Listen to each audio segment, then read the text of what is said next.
ఓం శాంతి 5/6/2024 సాకార ఈశ్వరీయ మధుర మహావాక్యాలు. మధురమైన పిల్లలారా, మీరు భగవంతుని పిల్లల నుండి రాకుమారులుగా అవ్వనున్నారు. స్వర్గంలో మీరు ఏ వస్తువు పైన కోరిక ఉంచుకోరాదు, ఎవ్వరిని ఏమి యాచించరాదు. భగవంతుడి పిల్లలు ఎక్కడైనా అడుక్కుంటారా? కోరికలు ఉంటాయా? అందరికి ఇచ్చేవారు మన తండ్రి అయితే మనదే కదా అంతా, కోరికలే ఉండవు. అలా అనుకోండి అంటున్నారు బాబా. ప్రశ్న: ఆరోగ్యాన్ని చక్కగా ఉంచుకునేందుకు ఏ ఆధారం అవసరం లేదు? జవాబు: వైభవాల ఆధారంతో. అంటే బాగా నా దగ్గర డబ్బులుంటే, లేదు నా దగ్గర పదవి ఉంటే శరీరానికి ఆరోగ్యం బాగుంటుంది అని కొంతమంది పిల్లలు అనుకుంటూ ఉన్నారు. కానీ బాబా అంటారు, పిల్లలు ఇక్కడ మీరు వైభవాల పైన ఎలాంటి కోరిక ఉంచుకోరాదు. ఎందుకంటే ప్రతి ఒక్కటి శరీరానికి సంబంధించినటువంటిదే. శరీరమే మనము కాదు అంటే ఈ వస్తువులు, వైభవాలు, సంబంధీకులు ఏమిటిపైన మనకు బుద్ధి ఉండదు. అదే బాబా చెప్తాను, మాటికి గుర్తుంచుకోండి, నేను ఆత్మ, నాకు ఆత్మకి వైభవాల పైన ఎలాంటి కోరిక ఉండదు. ఉంది అంటే నేను అజ్ఞానిలాగా ఉన్నాను అని. వైభవాల వలన ఆరోగ్యం బాగుపడదు. ఆరోగ్యాన్ని బాగా ఉంచుకునేందుకు స్మృతి యాత్ర అవసరం. కొద్ది రోజులు శరీరం బాగుండాలి, పురుషార్థం చేయడానికి దానికి తగ్గట్టు దానికి భోజనము అది ఇది ఉండాలి. అయితే నాకు ఏది ముఖ్యం? ఈ నౌకర్లను కూడా నేను ఎందుకు ఉపయోగించుకుంటున్నాను అంటే నా ఉన్నతి కోసం నా నౌకర్లను ఉపయోగించుకుంటున్నా. నౌకర్ల కోసం నేను ఇంతకాలం జీవించి ఏ పతనావస్థలో ఉన్నా. కాబట్టి తండ్రి చెప్తున్నారు, స్మృతి యాత్ర అవసరం. సంతోషం వంటి ఔషధం లేనే లేదు అంటారు. మీరు సంతోషంగా ఉండండి. ప్రపంచంలో ఎవరైనా చెప్పారా? ఎప్పుడైనా చెప్పారా ఆనందంగా ఉండు, ఆనందంగా ఉండి? ఎవరు చెప్పారు? అమ్మా నాన్న కూడా చెప్పలేదు, ఎప్పుడో ఒకసారి చెప్తారు అంతే. అని శివబాబా రోజు చెప్తారు, సంతోషంగా ఉండండి, సంతోషంగా ఉండండి, నశాలో ఉండండి. ఇంకా దదీచి ఋషిలాగా యజ్ఞములో ఎముకలు అరిగిపోయేట్లు సేవ చేస్తే ఆరోగ్యం బాగుపడుతుంది. ఈ విషయంలో మాత్రము చాలామంది పిల్లల్లోనే అనుకుంటూ ఉంటారు, అంత సేవన నాతో వెళ్ళలేదు అంటారు. బాబా చెప్పిండేది మనం వినాలి. ఎముకలు మనం కాదు, శరీరం మనం కాదు. నౌకర్లను కూర్చోబెట్టినట్లు, నౌకర్లను సుఖపెట్టినట్లు నౌకర్లతో అంత పని చేపించాలనా అని ఎవరైనా ఎప్పుడైనా అనుకున్నామా? లేదు. కాబట్టి శరీరం నేను అనే భావన ఉంది అంటే సేవలో తప్పించుకుంటారు. నేను ఆత్మ అనుకుంటే నాకు ఉపయోగం పని నేను చేసుకోవాలి అంటే నిరంతరం సేవలో ఉంటాం. బాబా అంటారు, దదీచిలాగా యజ్ఞములో ఎముకలు అరిగిపోయినట్లు సేవ చేస్తే ఆరోగ్యం బాగుపడుతుంది. ప్రతిరోజు చెప్తారు బాబా. అయితే దానికి కూడా అదృష్టం ఉండాలి, చేయడానికి కూడా. ఎందుకంటే పదవులు పొందాలి కదా. ఓం శాంతి. తండ్రిని చేసి చేయించేవారు అంటే కరణ్ కరావనహార్ అంటారు. మీరు భగవంతుడికి పిల్లలు. ఈ సృష్టిలో మీకు అత్యంత ఉన్నతమైన స్థానము లేక పొజిషన్ ఉంది.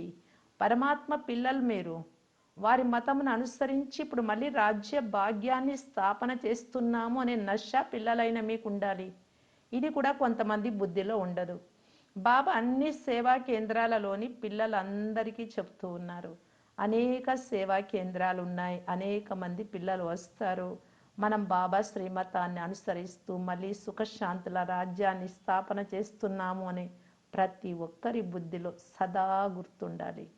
సుఖము, శాంతి, ఈ రెండు పదాలు బాగా గుర్తుపెట్టుకోండి.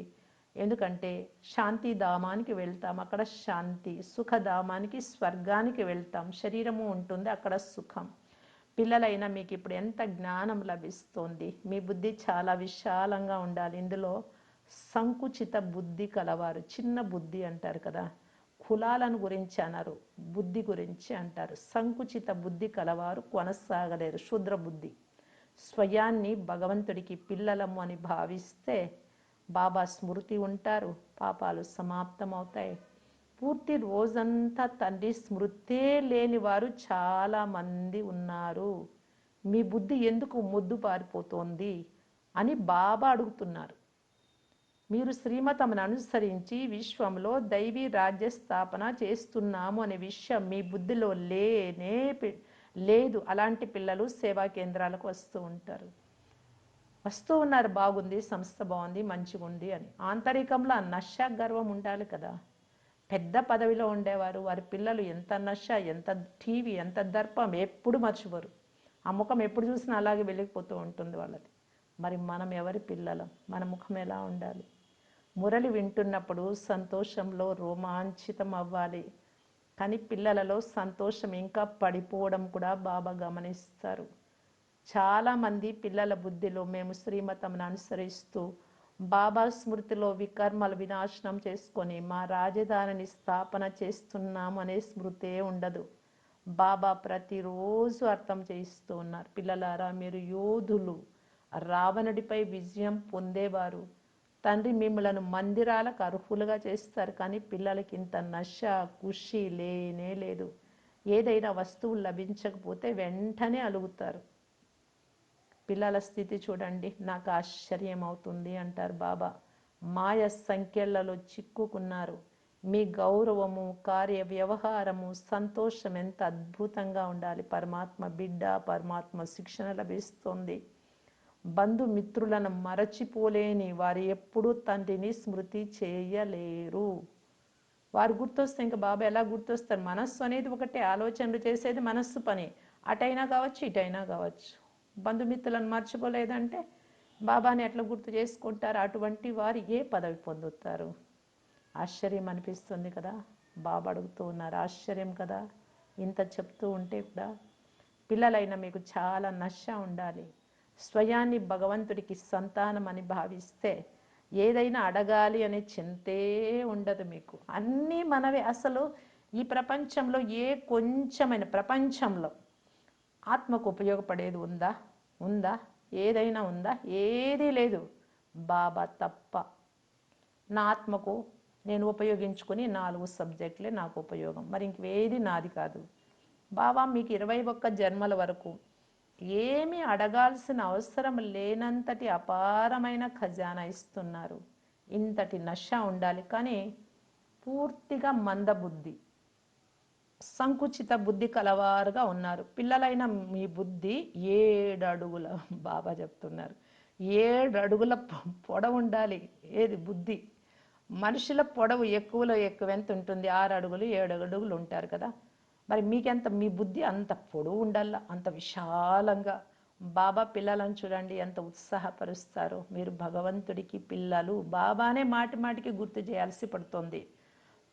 ఎవరైనా లౌకికంలో తండ్రి నేను నేను నా బిడ్డ నువ్వు, నా బిడ్డ నువ్వు, నేను నీ తండ్రి అంటారా? అనకపోయినా గుర్తు ఉంటారు. ఇక్కడ అని అని అని చెప్పాలి. ప్రపంచంలోని వారు ఈ విషయాలైతే కొంచెం కూడా అర్థం చేసుకోరు. మీరు వారికి మేము తండ్రి ముందు కూర్చున్నాము భావించి తండ్రిని స్మృతి చేస్తూ ఉంటే వికర్మల వినాశనం అవుతాయని తెలిపించండి. మేము కూర్చోండేది మనుషుల దగ్గర కాదు, తండ్రి దగ్గర అని చెప్పండి. తండ్రి అర్థం చేయిస్తున్నారు, పిల్లలారా మాయ మీకు చాలా పెద్ద కఠినమైన శత్రువు. మీకు ఎంత పెద్ద శత్రువు ఇతరులకు అంత పెద్ద శత్రువు కాదు. మాయకు పెద్దగా వశమయ్యేది బయట వాళ్ళకంటే మీరే ఎక్కువ. మనుషులు తుచ్చ బుద్ధిగా ఉన్న కారణంగా మాయను అసలు శత్రువుగానే తెలుసుకోలేరు. బాబా ప్రతిరోజు పిల్లలైన మీతో చెప్తున్నారు, మీరు భగవంతుడికి పిల్లలు, తండ్రిని స్మృతి చెయ్యండి, ఇతరులను మీ సమానంగా చేస్తూ ఉండండి. భగవంతుడు సత్యమైన ప్రభువు సాహెబ్, అందువలన మీరు ఈశ్వర్య సంతానమని మీరు అందరికీ అర్థం చేయించవచ్చు. మీరు నడుస్తూ తిరుగుతూ బుద్ధిలో ఇదే గుర్తు ఉండాలి. ఏమని? సేవలో దదీచి ఋషిలాగా ఎముకలు సైతం ఇచ్చేయాలి. కానీ ఇక్కడ ఎముకలను ఇవ్వడం అని కాదు, అక్కడ ఇంకా అనేక సుఖాలు వైభవాలు కావాలంటారు. వీటి ద్వారా ఆరోగ్యం ఏమైనా బాగుపడుతుందా? బాగుపడదు. ఆరోగ్యం బాగుండాలి అంటే స్మృతి యాత్ర చెయ్యాలి. మీలో ఆ సంతోషం ఉండాలి. అరే కల్పము మాయతో ఓడిపోతూ వచ్చారు, ఇప్పుడు మాయ పైన నేను విజయం పొంది తీరుతాను, తండ్రి వచ్చి గెలిపిస్తూ ఉన్నారు. ఈ భావనలు చేయండి. ఇప్పుడు భారతదేశంలో ఎంతో దుఃఖం ఉంది. అంతులేని దుఃఖం ఇచ్చేవాడు రావణుడు. విమానాలు, కార్లు, భవనాలు ఉన్నాయి కనుక మాకు ఇదే స్వర్గం అని ప్రపంచంలో బాగా డబ్బులు పదవులు ఉండేవారు భావిస్తారు. ఇదంతా సమాప్తం అయిపోతుంది అని వారికి తెలియదు కనుక అలా భావించరు. లక్షలు కోట్లు ఖర్చు పెట్టి ఆనకట్టలు మొదలైనవి నిర్మిస్తారు. యుద్ధ సామగ్రి కూడా ఎంతో తీసుకుంటున్నారు. వాటితో ఒకరినొకరు సమాప్తం చేసుకుంటారు. అందరూ అనాథలుగా ఉన్నారు. ఎన్ని యుద్ధాలు జగడాలు చేస్తారంటే చెప్పనలవి కాదు. ఎంత మురికి పేరుకుపోయింది. దీనిని నరకం అని అంటారు. స్వర్గానికి చాలా గొప్ప మహిమ ఉంది. బరోడా మహారాణిని మహారాజు ఏమయ్యాడు అని అడిగితే స్వర్గస్థులయ్యారు అని చెప్తుంది. కానీ స్వర్గం అంటే ఏమిటో ఎవరికీ తెలియదు. ఎంత గాఢాంధకారంలో ఉన్నారు. మీరు కూడా గాఢాంధకారంలో ఉండేవారు ఇప్పుడు తండ్రి అంటున్నారు మీకు ఈశ్వరీయ బుద్ధినిస్తున్నా.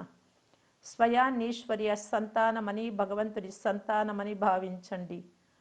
కుమారులుగా తయారు చేసేందుకు సాహెబ్ చదివిస్తున్నారు. మేకలకు గొర్రెలకు చదివిస్తే అర్థమవుతుంది అని బాబా సామెత కూడా చెప్తారు. మానవులందరూ మేకలు గొర్రెల్లాగా ఉన్నారు అని వారికి ఏమీ తెలియదని ఇప్పుడు మీకు తెలుసు. కూర్చొని ఏవేవో ఉదాహరణలు ఇస్తూ ఉంటారు. మీ బుద్ధిలో అయితే ఆది మధ్య అంత్యాల రహస్యం ఉంది. మనం విశ్వంలో సుఖశాంతులను స్థాపన చేస్తున్నామని అనుకుంటూ మంచి రీతిగా స్మృతి చేయండి. ఎవరైతే నాకు సహాయకారులుగా అవుతారో వారే మంచి పదవిని పొందుతారు. ఎవరెవరు సహాయకారులుగా అవుతారో కూడా మీరు చూస్తూ ఉంటారు. మేమేం చేస్తున్నాము అని. గొర్రెలు మేకలుగా లేము కదా అని ప్రతి ఒక్కరూ తమ హృదయాన్ని ప్రశ్నించుకోండి. గొర్రెలాగా మేకలాగా ఉన్నారా? సర్వీస్ఫుల్గా ఉన్నారా? మనుషుల్లో ఎంత అహంకారం ఉందో చూడండి. గుర్రు గుర్రుమంటూ గుర్రు గుర్రుమంటూ ఉంటారు. అంటే కోపం అలా ఉంటుంది. మీకైతే తండ్రి స్మృతి ఉండాలి. సర్వీస్లో ఎముకలు సైతం ఇవ్వాలి. నేను అరిగిపోయా అనుకోకూడదు. నేను అలసిపోయాను అనుకోకూడదు. నాకు రెస్ట్ కావాలి అనుకోకూడదు. ఇంకొకటి ఎవరిని విసుక్కోరాదు. స్వయం విసుగు చెందరాదు. అహంకారం కూడా ఉండరాదు. మేము ఇది చేస్తాం, మేము ఎంత తెలివైన వాళ్ళము, ఇలాంటి ఆలోచనలు రావడం దేహాభిమానమే. నీకెక్కడి నుంచి వచ్చింది తెలివి? నీకెక్కడి నుంచి వచ్చాయి ఈ గుణాలు? అసలు నువ్వు ఎక్కడి నుంచి వచ్చావు? బాబా మరి ఏముంది మనది? ఆలోచన చేయాలి. అట్లాంటి గుణాలు వచ్చినప్పుడు అలాంటి వస్తూ ఉంటాయి. ఎందుకంటే పాత సంస్కారము. అప్పుడు ఈ ఆలోచనలు పెట్టాలి అక్కడ. ఈ మందు బాబా అంటారు వారి నడవడికి ఎలా ఉంటుందంటే సిగ్గుపడేలాగా అయిపోతుంది. అలాంటి తప్పులు చేస్తారు. లేకుంటే మీలాంటి సుఖం ఇతరులు ఎవరికైనా ఉంటుందా? భగవంతుడు మీ జతలో ఉన్న అనుకునే దాంట్లో కూడా తేడా.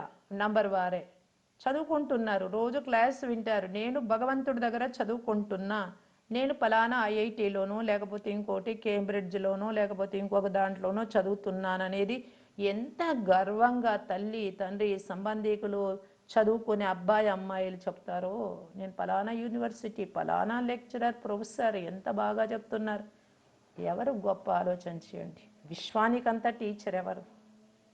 విశ్వానికంతా తండ్రి ఎవరు? ఆ తండ్రి మన టీచరు మనకు ఎదురుగా ఉన్నారు. ప్రాక్టికల్గా మనం చదువుకుంటూ ఉన్నాము.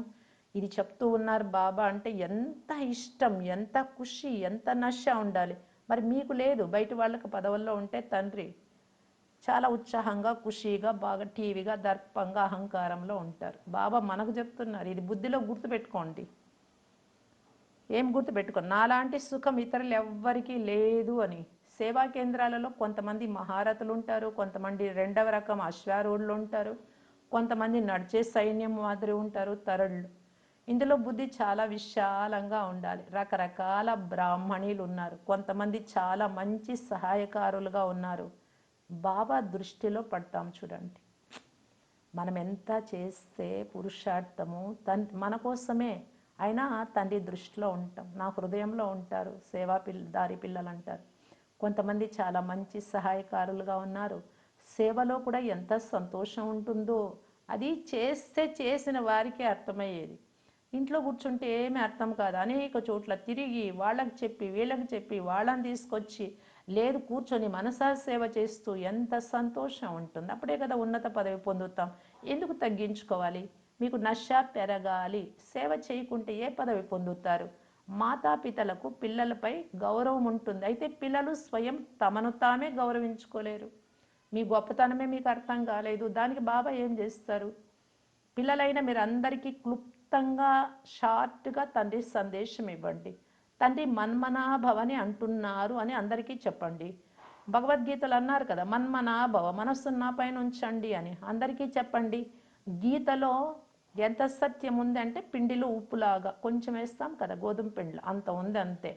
ఈ ప్రపంచం ఎంత పెద్దదిగా ఉందో బుద్ధిలోకి రావాలి. ఇది ఎంత పెద్ద ప్రపంచం, ఎంతమంది మనుషులు ఉన్నారు, తర్వాత ఇవేమీ ఉండవు.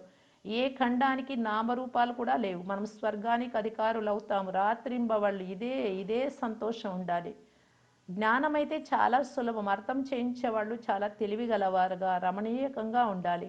అనేక రకాల యుక్తులు ఉన్నాయి. నేను మిమ్మల్ని చాలా హుందాగా తయారు చేస్తా. వారు రాయబారులను, దౌత్య ప్రతినిధి ఇలా అంటారు కదా, విదేశాల నుంచి కూడా ఇక్కడ పెట్టి ఉంటారు. మన దేశం వాళ్ళు అక్కడ పెడుతూ ఉంటారు. ఇలా అహో అనంతమైన తండ్రి మాకు ఆదేశం ఇస్తున్నారు అని పిల్లలైనా మీ బుద్ధిలో గుర్తుంచుకోవాలి.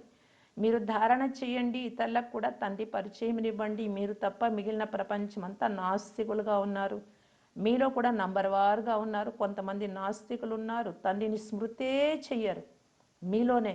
వారు స్వయంగా బాబా మేము మీ స్మృతిని మర్చిపోతాము అంటారు. కనుక వారు నాస్తికులే కదా, నన్ను మర్చిపోయే వాళ్ళు నాస్తికులే. ఏ తండ్రి అయితే ఈశ్వరీయ సంతానంగా చేస్తారో ఆ తండ్రి గుర్తుకు రారు.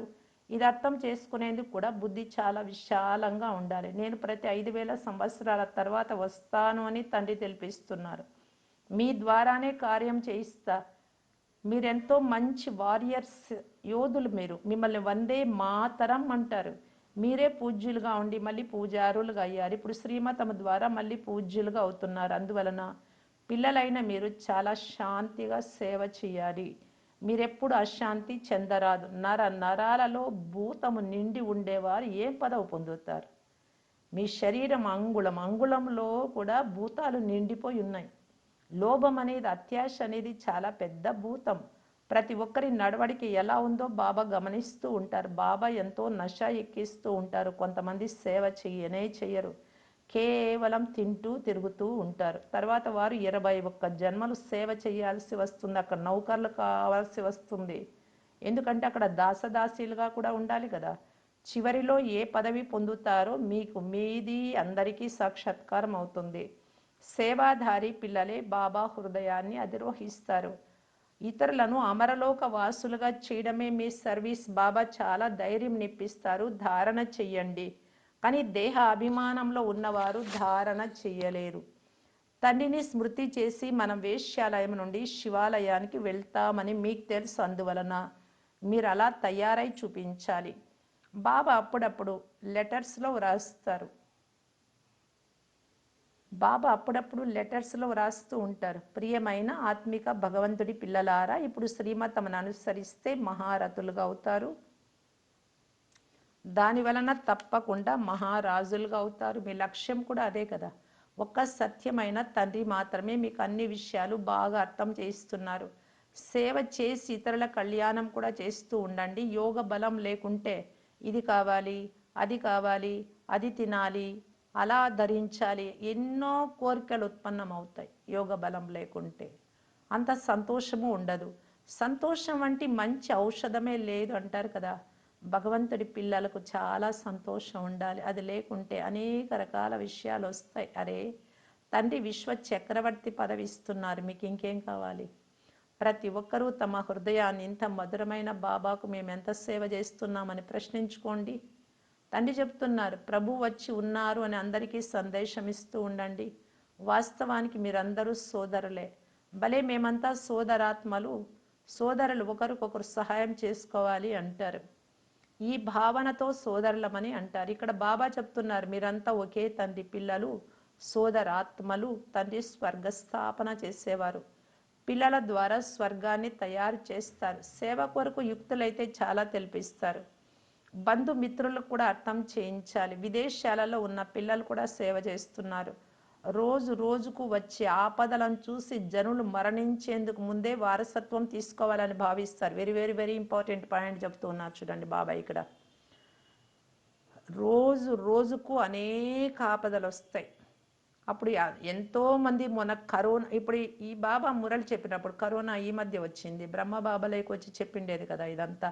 ఇక మీదట వచ్చే ఆపదలు కూడా జనులు మరణించేందుకు ముందే అనుకుంటారు, నేను బాబా దగ్గర వారసత్వం తీసుకోవాలి. పిల్లలు తమ బంధుమిత్రులను కూడా ఉన్నతం చేస్తున్నారు. అందరికీ నేర్పించండి, అందరికీ తెలిపించండి. ఇంతకంటే ముఖ్యమైనటువంటిది ఏదీ లేదు. పవిత్రంగా కూడా ఉంటారు. పోతే నిరంతరము సోదరాత్మల స్థితిలో ఉండడం కష్టంగా ఉంది. తండ్రి అయితే పిల్లలకి ఈశ్వరీయ సంతానం అనే ఎంతో మంచి బిరుదు ఇచ్చేశారు, ఈశ్వరీయ పిల్లలు అని. సేవ చేయకుంటే నాకే పదవి లభిస్తుంది అని స్వయాన్ని పరిశీలించుకోండి. సేవ చేయకుంటే నేనేమవుతాను, ఎలాంటి పదవి పొందుతాను ప్రశ్నించుకోండి. ఒకవేళ ఏదైనా జమ చేసుకుని ఉంటే ఇప్పుడు కొంచెం చేసుకుంటారు కదా, క్లాస్ వింటున్నారు, యోగం చేస్తుంటారు, ఏదో ఒకటి. అది తింటూ తింటూ ఇక్కడే సమాప్తి అయిపోతుంది. ఇంకా నా ఖాతాలో బరువే ఎక్కుతూ ఉంది, నేను ఇంత ఇచ్చాను అనే ఆలోచన కూడా సేవ చేసేవారికి భవిష్యత్తులో రాకూడదు, రాదు.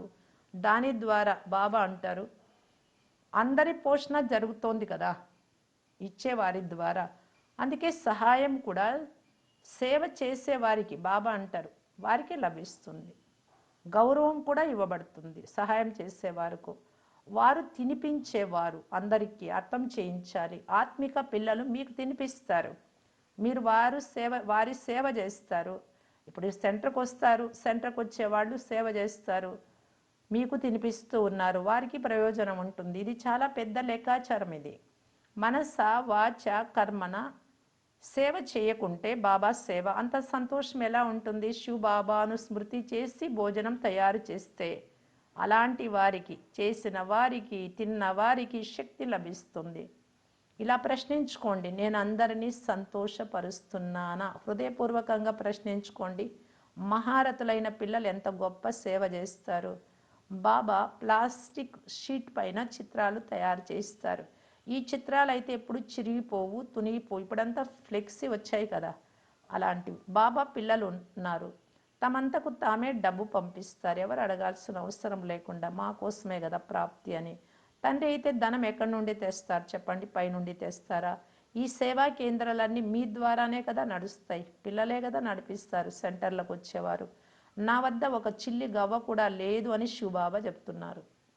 పోను పోను వారంతట వారే వచ్చి మా ఇంటిని సేవకు ఉపయోగించుకోండి అని చెప్తారు. ఇప్పుడు చాలా ఆలస్యమైపోయింది, అవసరం లేదు, వెళ్ళిపోతున్నాము అని మీరు అంటారు. అందరూ ఇల్లు ఇవ్వడానికి డబ్బులు కట్టాలి, మన ముందు పోస్తారు, నగలంతా తీసుకొచ్చి పోస్తారు. ఎందుకంటే వెళ్ళిపోతున్నారు, ఉపయోగం లేదని తెలుసు. అప్పుడే ఇచ్చి ఉంటే, అప్పుడే చేసుకొని ఉంటే ఎంత పొందుతూ ఉండ్రి. ఇప్పుడు చాలా ఆలస్యం అయిపోయింది, వద్దు అంటారు మీరు. తండ్రి పేదల పెన్నిది, పేదల వద్ద ధనం ఎలా వస్తుంది? కొంతమంది కోటీశ్వరులు, పద్మాపతులు కూడా ఉన్నారు, వారికి స్వర్గం ఇక్కడే, అక్కడేమో రారు. ఇది మాయ చూపే ఆడంబరం స్వర్గం అనుకుంటున్నారు. వారి ఆడంబరం రోజు రోజుకు పడిపోతూ వస్తుంది. తండ్రి అంటారు, మీరు మొదట భగవంతుడికి పిల్లలుగా అయ్యారు, తర్వాత అక్కడికి వెళ్ళి రాకుమారులుగా అవుతారు. అయితే అంత సేవ కూడా చేసి చూపించాలి కదా, చాలా సంతోషంగా ఉండాలి.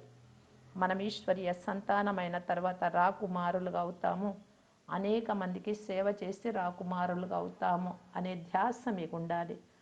సంతోషపు పాదరసం మీటర్ ఎంతో పైకి ఎక్కిపోవాలి. మంచిది. మధురాతి మధురమైన అపురూపమైన పిల్లలకు మాతాపిత బాప్దాదాల ప్రియ స్మృతులు మరియు గుడ్ మార్నింగ్. ఆత్మిక పిల్లలకు ఆత్మిక తండ్రి నమస్తే. ధారణ కొరకు ముఖ్య సారం. ఫస్ట్ పాయింట్, ఎప్పుడూ ఎవ్వరిని విసిగించరాదు, మీరు కూడా విసుక్కోవద్దు. మీ చురుకుతనానికి, మీ సేవకు మురిసిపోయి ఎలాంటి అహంకారం చూపించొద్దు. ఎందుకంటే మీరు బాగా చెప్పొచ్చు, బాగా పురుషార్థం చేయొచ్చు, ఇక్కడే చూపించుకుంటే, ఇక్కడే అహంకారం పడితే భవిష్యత్తుకు తయారు కాదు, ఇక్కడే సమాప్తి అయిపోతుంది. అందుకు కాదు కదా మనం బాబా దగ్గరకు వచ్చి ఉండేది, జన్మ జన్మల ప్రాప్తికి. తండ్రి పిల్లలను ఎలా గౌరవిస్తారు అలా మిమ్మల్ని మీరు గౌరవించుకోండి, మిమ్మల్ని గొప్పగా, ఆత్మను గొప్పగా భావించండి. సెకండ్ పాయింట్, యోగ బలం ద్వారా మీ కోరికలన్నీ సమాప్తం అవుతాయి. మేము భగవంతుడికి పిల్లలము, రా కుమారులుగా అయ్యే వారం అనే నశలో సదా ఖుషీగా ఉండండి, సదా శాంతిగా ఉంటూ సేవ చేయాలి. నర నరాలలో నిండిపోయి ఉన్నాయి మీలో భూతాలు, వాటిని పారద్రోలాలి. వరదానము, బ్రాహ్మణ జీవితంలో తండ్రి ద్వారా ప్రకాశ కిరీటాన్ని, పవిత్రత యొక్క ప్రకాశ కిరీటాన్ని ప్రాప్తి చేసుకునేవారే మహాన్ భాగ్యశాలి ఆత్మాభవ. సంగమ యుగంలోని బ్రాహ్మణ జీవితం యొక్క విశేషత ఏమంటే పవిత్రత. పవిత్రతకు గుర్తు ఏమంటే మన తల చుట్టూ ప్రకాశ కిరీటం. ఈ కిరీటం ప్రతి బ్రాహ్మణాత్మకు తండ్రి ద్వారా ప్రాప్తిస్తుంది. పవిత్రత కిరీటం యొక్క ప్రకాశం ఒకటి. ఇంకా సత్యుగంలో రత్నజడిత కిరీటం ఉందే, దానికంటే కూడా ఇది చాలా శ్రేష్టమైనది. మహాన్ ఆత్మ, పరమాత్మ, భాగ్యశాలి ఆత్మ, అత్యంత ఉన్నతమైన ఆత్మ యొక్క గుర్తు. పరమాత్మ భాగ్యశాలి ఆత్మలు కదా మన అత్యంత ఉన్నతమైన ఆత్మల గుర్తు అంటే ప్రకాశ కిరీటమే. బాప్ దాదా ప్రతి పుత్రుడు జన్మించిన వెంటనే పవిత్ర భవ అని వరదానం ఇస్తారు. దానికి గుర్తు ఈ ప్రకాశ కిరీటం. స్లోగన్: బేహద్దు వైరాగ్య వృత్తి ద్వారా కోరికలకు వశమై దుఃఖంతో ఉన్న ఆత్మల దుఃఖాన్ని దూరం చేయండి. మీరు ఎంతెంత వైరాగ్యంలో ఉండగలిగితే, కోరికలు లేకుండా కాగలిగితే, అనాసక్తి వృత్తితో నిమిత్త మాత్రంగా ఉంటే, నిజంగా ఉండాలి ఇలాగా. అందుకే కదా చెప్తున్నారు, ఇలా ఉంటే దుఃఖంలో ఉండే ఆత్మలందరి దుఃఖాన్ని మన శ్రేష్ఠ సంకల్పాలే దూరం చేసేస్తాయి. అవ్యక్త ఇషారా కర్మయోగిగా కావటానికి. కర్మ అనగా వ్యవహారం, శరీరానికి సంబంధించింది. యోగము అనగా పరమార్థం. పరమార్థం అనగా పరమపిత సేవార్థం, పరమాత్మ సేవార్థం. కనుక వ్యవహారము శరీరానికి సంబంధించింది మరియు పరమార్థము ఆత్మకు సంబంధించింది. రెండు జతలో చెయ్యాలి, చేస్తూ ఉన్నారు. వారినే అంటారు శ్రీమతం ప్రకారంగా నడిచే కర్మయోగీలు అని. శరీరంతో పని జరిగినట్టే మనసులో నిరంతరము తలంపు ఉండాలి. నేను కేవలము వ్యవహారం చేసే వారిని అని కాదు, వ్యవహారీ పరమార్థి రెండు వ్యవహారము జరుగుతోంది శరీరంతో. పరమార్థం ఆత్మకు సంబంధించి నేను ఏది చేస్తున్నానో అది ఈశ్వరీయ సేవార్థము చేయిస్తున్నానని భావించండి. మీరు కర్మ చేసేటప్పుడు ఇదంతా బాబాది, నాకు బాబా చెప్పారు, ఏమి చెబితే అది మాత్రమే చేస్తా, ఎలా చేయమంటే అలాగే చేస్తా అని చేస్తూ ఉంటే అప్పుడు ఏమైంది? రెండు కలిసిపోయాయి. కర్మ యోగము రెండు. బాబా గుర్తున్నారు, కర్మ గుర్తుంది.